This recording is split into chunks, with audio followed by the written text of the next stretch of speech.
Welcome to Instruction Discussion, our weekly look at the latest topics and trends in education affecting schools here on Long Island and schools around the world. Whether you're a teacher, parent, or student, listen for tips and strategies to help you navigate the educational landscape. There's a bell. It's time to start today's Instruction Discussion on the voice of Nassau Community College, 90.3 WHPC. Hello, I'm Kevin Boston Hill, and welcome to Instruction Discussion, where each week we will examine a recent trend or development in education and its impact on Long Island. Even before the pandemic began and forced everyone indoors and away from each other, we had already begun to self-isolate through our use of social media. Go to any middle or high school and you will see students typing feverishly on their devices as they send messages to each other, and they are often in the same room. Turn on any news report lately, and you will hear of some act of violence against someone of a different faith, ethnicity, age, gender, etc. These incidents all have one thing in common: a lack of connection between people. While we have introduced social emotional learning, or SEL, into our schools and implemented diversity and inclusion programs into our businesses, we are still a long way from experiencing the type of empathy that will make us one global community. Today, in our celebration of Poetry Month, we are pleased to welcome James Cruz, who is the author of 4 prize-winning collections of poetry and has been featured on NPR's Morning Edition, in the Boston Globe, and the Washington Post. Cruz's mission is to bring poetry to a mainstream audience through relatable poems about everyday experiences. His new collection, The Path to Kindness, offers more than 100 poems of connection and joy from a diverse range of voices, a collection any library should have. Mr. Cruz, welcome to Instruction Discussion on 90.3 WHPC. Thank you so much for having me, Kevin. It's a pleasure to be here. And I mentioned that, of course, this is Poetry Month, and you are a well-known and a poet and having your own publications that are out there. But what was your motivation behind this particular collection of poems, The Path to Kindness? Yeah, well, as you said earlier, my mission really is to bring poetry to a larger mainstream audience. And that includes younger people, folks who are just coming to poetry for the first time and maybe think that they know what poetry is, or, think that it just is the stuff that you see in the New Yorker maybe, or, the dead white guys that a lot of us studied in high school and college. And, we're kind of forced to figure out, what is the poem trying to say? And so my motivation is to try to bring poetry to people that can uplift, that can really delight, and also just connect us to each other and hopefully to our own lived experience. I think I became a poet in part because, as a lot of people know, poetry does ask a little bit more of you. It's not like scanning a news story or looking at a text message. You can kind of get the gist of something. With a poem, it kind of asks for all your senses, asks for your full presence, maybe just for 30 seconds to a minute. But I think it gives you something in return, in that it allows you to then be more present to the rest of your life. Maybe it shows you something new about the world that you hadn't thought of before. And in the case of The Path to Kindness, this new book here, I think hopefully it allows people to think about the ways that we can be kind to ourselves and kind to each other, and, appreciate the natural world, appreciate moments of small kindness when they come, so that we can hold on to some more of the positivity. We all know about all the negativity that's coming at us right now through the news and world events. So I'm just hoping that we can train ourselves to hold on to the positive at the same time. Now, I know we talk a lot about how we can connect or reconnect with other people. So and I want to get to that question in a moment, how poetry can help us do that. But I think even more importantly, how can poetry help us to reconnect with ourselves? Because I think that's almost or just as important as reconnecting with others. We tend to get lost in ourselves or lose ourselves in this whole rat race that we're going through and trying to get ahead and to be successful in our chosen fields. So how can we use poetry to kind of recenter ourselves and to get reconnected with ourselves? So I think whether you're reading a poem or writing a poem, or even just writing a journal entry, in response to a poem you read, the act of using poetry to just come back to yourself, I feel like is so important. So the way that it helps us reconnect with ourselves is just allows us to capture a moment in time, or to see how someone else captured a moment in time. I feel like poetry really is condensed experience. It's there's a poem in this book called Mercy by Rudy Francisco, a poet I love. And he talks about encountering a spider, not wanting to kill the spider. And he hopes that if someone ever encounters him in the world, just kind of walking and living his life, he hopes that they'll give him the same kind of mercy. The poem is only 67 words. That's it. And yet this poem has stayed with me, stayed with so many readers. And of course, he's writing in the larger context of being a younger Black man. But it strikes me so much that poetry does a lot on a little canvas, just a little bit of time and attention. And I think we can use poetry really as an act of mindfulness too. I know it's become such a buzzword, and it's kind of a terrible word to describe what is really a whole body experience, just being grounded in yourself and in your body. And I think that poetry is really ideal for that, because it can only take a few minutes. It doesn't have to be a 20-minute long meditation. And then you return to life and the world, seeing things more vividly, more clearly, hopefully. I know you mentioned that that poem you just referenced was only 67 words or so. So it's really short, It's condensed, but there's so much power in it. And it reminded me of the line from a poem, basically by Dr. Benjamin Mays. And one of the final lines in it was that 60 seconds, or I only have a tiny little minute, 60 seconds in it, but it's only 60 seconds, but there's an eternity in that. So it's only a small period of time, but that period of time can mean so much. And I think that's what the poems reflect as well, even though they're short. And most of the poems in this anthology are really a page or so, and like half a page if you think about it on a large page scale. They're short, but there's so much that can be interpreted in them, and so much that people can get out of them. So how did you choose which poems were going to go into this particular collection? It was a hard choice. There's a lot of good poetry out there. And so my main criterion just starting out was that the poems had to be relatable. They had to be understandable. And because I want to bring poetry to a larger audience, they couldn't be really academic. They couldn't be abstract. So that's where I started. And then from there, I just tried to choose poems that gave me a sense of warmth and connection myself, and that kind of lifted me out of feelings of negativity or worry or fear. And then I really wanted to include, of course, lots of well-known poets, some of my favorites like Naomi Shihab Nye, Tracy K. Smith, our current U.S. Poet Laureate, Joy Harjo, who's the first Native American to serve in that post. Poems by all those folks, but a lot of poems by emerging people as well, and people whose voices have not been heard, a few younger people. It just feels important to have all those voices mixed together, because we see a lot of groups of poems, anthologies that are just, all the famous, well-known poets throughout time or in the world right now.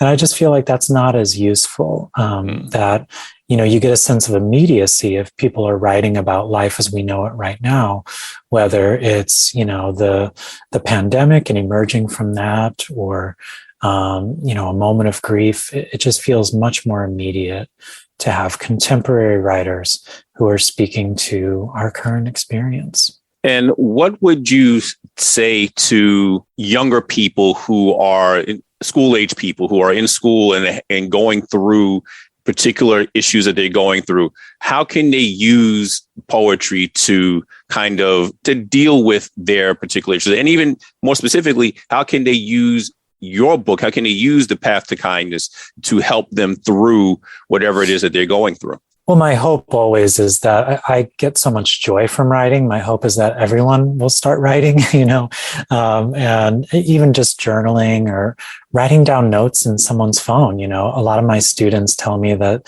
they do that after taking my class. That, the reality is that younger people do have phones in front of them all the time and their devices, and why not use it? And a lot of younger folks tell me that they now encounter poetry through Instagram or other social media. And I think that's great. That is absolutely wonderful. I also know that it's really nice to hold something physical in your hands. And so my hope is that younger people might be invited to pick up this book and really to start with reading the poems, maybe writing in response to them, or just even reflecting in response to them, and seeing poetry, whether reading or writing it, as an act of self-care, as an act of self-kindness. Because I believe, people always say that old metaphor of putting on your oxygen mask in the plane before you help anybody else. You got to take care of yourself. You got to be kind to yourself before you can start taking care of somebody else, or you're going to burn out. You're going to be really drained. And I think that's where a lot of us are right now, just kind of living through the pandemic, even beforehand, like you said, with the rat race we're all in. We don't always pause and take care of ourselves. So I know that a lot of the younger people I've worked with in university settings and community colleges, they tell me that they now see poetry writing as therapy. And I know a lot of academic circles would say like, oh, we don't want that, that's not good. But I think it is therapeutic. I find it very therapeutic. I try to write every single morning, whether it's a poem or just journal entry. And it really helps me because I think it helps us get whatever is kind of swirling around in us out of us and onto the page. And if we can do that, whether it's on actual paper, in our phones, and then maybe share that with some other people, I think that's a beautiful thing to do. And I have to agree with you that it's always better to get it out as opposed to bottling it up, because like with any volcano, that pressure is going to build and it's going to find a way out at some point. And so it's easier, it's better and more healthy for us to get it out on our terms, so that we can find a better way to deal with the stress and the anger and the emotions that we're going through, as opposed to it all just kind of spilling out without notice at some point. Right. And I know as an educator myself, I've used to tell my students, write it out. Just get it out of you, put it down on paper. It doesn't have to rhyme. It doesn't even have to make sense right away. No. You just want to get the words out, and then maybe we can come back and wordsmith it and everything, but just get it out of you. And then if you feel the need, then you can share it with others, because I think that's how we connect with others and see what the similarities are, and how we can find out that, we're not going through this by ourselves. That's right. We're not alone. And also, we're not so very different. As an educator, you probably know that when you share things in a group, it might be really vulnerable. It might be really hard to share something that's super personal, especially a piece of writing. But if we all agree to kind of create this welcoming space, which I hope my books can be for people, then when you share it, it doesn't feel quite so bad. And you realize that you're not alone in feeling it. And also other people are just feeling the same thing, so they can feel it with you. And also they know they've been through the same thing as well. So I think that's a beautiful thing that poetry can do, because it is so personal and vulnerable. It can create this level of connection that kind of goes beyond just like, describing your summer vacation or something like that. Poetry really usually drills down much deeper. And we end up writing about the moments that are most beautiful, most harrowing, or most saddening in our lives. You are listening to Instruction Discussion on the voice of Nassau Community College, 90.3 WHPC.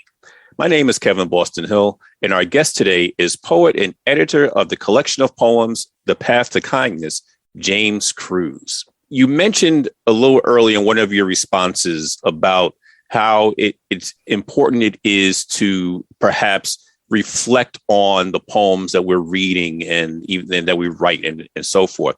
And I noticed that in this collection of the Path to Kindness, you included several portions where you had these reflective pauses. Mm-hmm. So what prompted you to include those throughout the book, and how can they be used as kind of a teaching support if this book is used in school? Right. Yeah. And that's exactly why I included them, because I want poetry to be used as a teaching tool for people, young and older as well. And I found that if we can pause and maybe just connect to whatever poem we're reading and think not just like, what is this poet trying to say? That might be somewhat important, but what's more important to me, and what I would always tell my students, is what does this poem bring up in you? I think about like looking at pieces of art or paintings in a museum, and we don't always say like, well, what is this painter trying to say? We often ask like, well, what does this bring up in you? What does this spark for you? And so that's why I included those reflective pauses, because I kind of talk about my own personal connection to the poem, what it means to me. And then I offer a prompt or an invitation to readers, students, whoever might be encountering the book, to then kind of go a little deeper. Like, how does this connect to your own lived experience?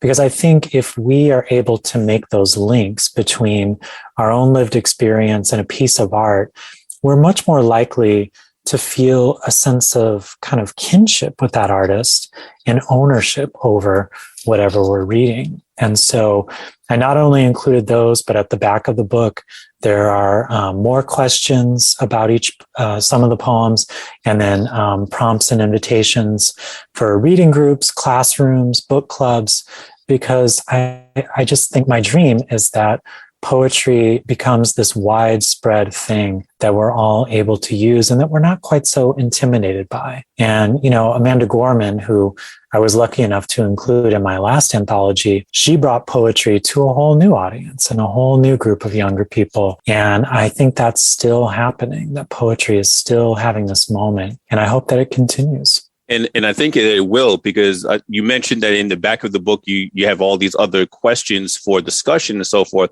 But there's also a description or like a brief bio of all the authors of the poems in here as well. And I think that's just as important, because now it allows the people, the readers, to really hone in on who they are. And because especially if something resonates with them, they may want to find out more if that writer has any more poems or things that they can utilize as well. So I think that's a good support to have in there, or resource to have in the book as well for our readers. And additionally, when you think about how the readers or writers of poetry can connect with other people, there's a slew of different types of writers here. You have female writers, you have Black writers, you have Native American writers, you have, I think, Latino writers. So it runs the gamut. There's a very wide diversity of writers here.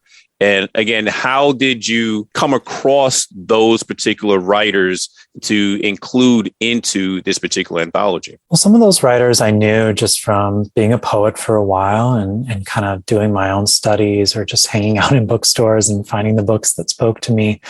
So I've been really blessed to have great teachers throughout my college life, community college, and then grad school.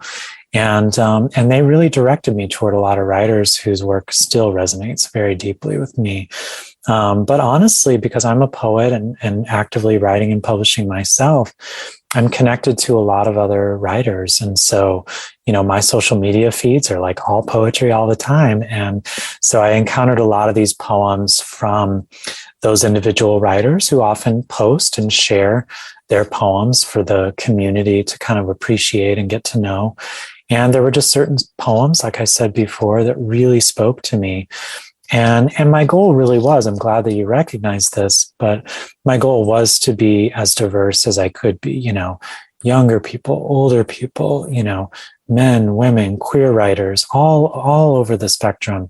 And I'm also glad that you mentioned the bios in the back, because I can't tell you how many times I've used anthologies like this in the classroom, and my students are shocked to hear, like, I know some of these poets, they're still living. Mm-hmm. They're like, what? They're still living? It's like, yes, poetry is being written now as we speak about this world as it is. And I think that's super powerful for people to hear. Like, I could send an email or a Facebook or Instagram message to a poet, and they might even respond, and that's just a really cool experience for everyone to have. But I think especially younger people who are just kind of finding their voice and coming of age. No, I definitely agree with that last statement, because working with students myself, it was one of the things that got them to really become engaged with reading and writing was knowing that, yes, I could actually contact these people. I could actually contact this and establish a dialogue and rapport with this person. Wow, that's great. So they got them more excited about the writing. And it wasn't just like, as you mentioned, that it wasn't just about reading about the works from dead white men from years and years past. It was about people who were living in their neighborhood, some of them, or had shared experiences and so forth. And to that point, one of the poems that kind of resonated with me to a degree was actually one of the ones that you contributed to the anthology, The Pool. And it's because being a father, it resonated with me on that level. Now, of course, I could also think of it from a retrospective when I was growing up as a child, but I think now resonates with me more because I have this similar father experience that the father in the poem has, as far as getting the pool for his children to satisfy them, even though it wasn't the exact one that they wanted and so forth. That's the type of tribulation that all parents go through, trying to satisfy their children, but maybe not getting the exact thing, but getting a worthy substitute. Yeah. Well, I'm so glad that you responded to that poem. It is a very vulnerable poem for me because I lost my father. It's been over 20 years now. So he passed away when I was really young. And part of the grieving process for me was remembering a lot of these moments when he kind of bridged that gap and did these kind, loving things for me. Because when you're a kid, you don't remember that stuff. You don't hold on to that stuff. You think, why are my parents trying to limit me? Why are they being so mean to me? Why can't they give me what I want and need? And, what I didn't see at the time is we couldn't even afford the really cheap, like galvanized pool that had the rusty rim that he actually bought. We couldn't even afford that, but he brought it home anyway, because he knew that me and my brother wanted a pool to swim in. And so he did this beautiful thing of like fixing that rusty rim with the black rubber hose so that we wouldn't harm ourselves and so that I wouldn't be as grossed out by the rusty rim of the pool.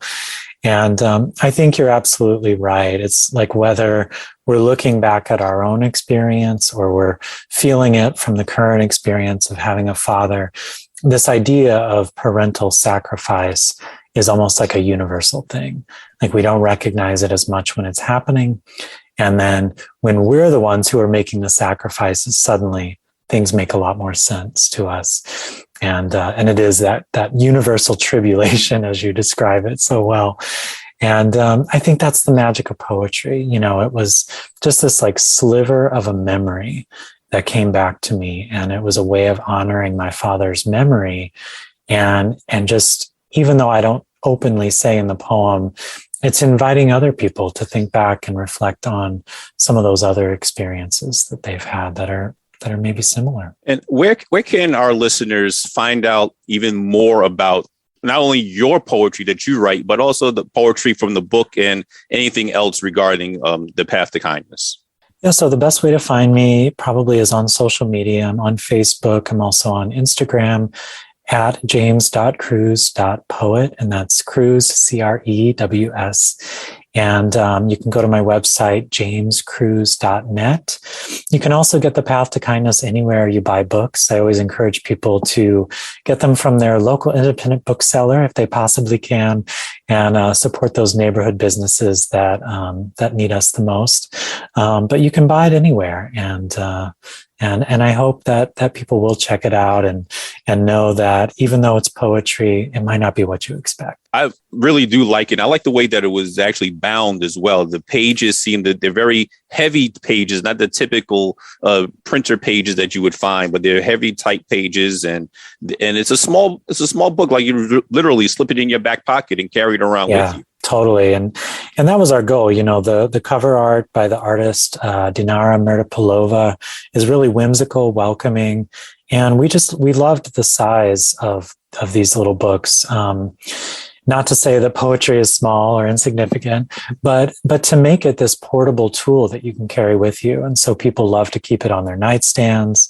They bring it on planes. They open it up, read it in waiting rooms, doctor's offices, wherever you find yourself. And like you say, it's great to bring with you. And you are also quoted as saying that these poems retrained me to seek out and find connection at a time when so many of us have grown more isolated. Is that a hope that you have for others as a result of reading this book or any poetry? Absolutely. Yeah, I think these poems really can retrain us. And I've had feedback from other people who have read the last anthology I put out and who are starting to read this one. And they just talk about feeling more settled, in their bodies, in their lives, and then just noticing these moments of connection when they happen. I started keeping a kindness journal actually when I was gathering these poems, because I just started noticing all these ways that I was trying to be kind to other people and they were being kind to me. And, this was during the worst parts of the pandemic when, we couldn't see each other very much, couldn't connect as much. And, but even as we emerge from that, I think it's still a very powerful practice. And if you had to leave our audience with one final thought about the importance of being connected to one another as well as ourselves, what would that thought be? I think it's what we said before, the idea that if you take care of yourself, if you are kind to yourself first, I believe that you'll find other ways to be kind to others and that you'll be even more effective, not only in taking care of each other, but also in, pushing for social justice in our world and being kind in those larger ways too. Because kindness is not just about politeness or niceness, it's about doing what's right for our world. And one more time, give us the website where they can find out more information about you, as well as your social media handles where they can perhaps connect with you in that realm as well. Sure. So the Instagram handle is at james.cruz.poet. Website is jamescruz.net. And you can look me up on Facebook. Thank you again. Thank you. And we would definitely like to thank our guest today, poet and editor of the collection of poems, The Path to Kindness, James Cruz, for coming on to our show today. Thank you so much for having me, Kevin. It's a pleasure. As this is Poetry Month, be sure to read some of your favorite poems or poets, or even take this time to write your own. Who knows? You may be among the next group of emerging poets.